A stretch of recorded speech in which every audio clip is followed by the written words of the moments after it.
The architect Nick Helm sort of spoke about the world of Shakespeare unfolding. I sort of had that in the back of my mind.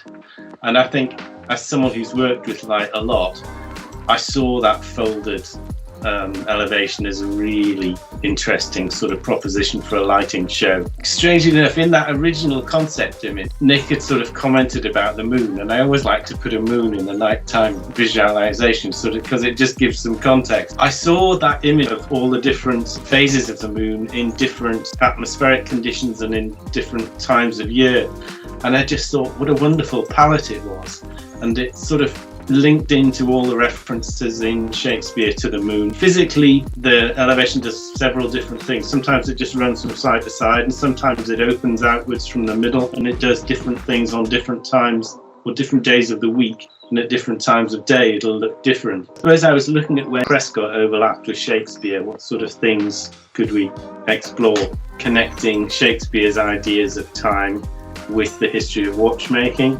Having it lit up, we were constantly getting catcalls and, enthusiastic sounds from the street as we were going through the programming because, it was the first time that it had been seen, and it was very exciting. About 20-something years ago, I stopped making work for the gallery and concentrated on making artworks in public buildings and public spaces. The first one was in a hotel. I've always been very interested in narrative in buildings and people because the hotel has lots of guests and they all sort of temporarily own it for a short period of time. I like that idea of a public space being owned by lots of people or being shared by lots of people and them all having a story to tell.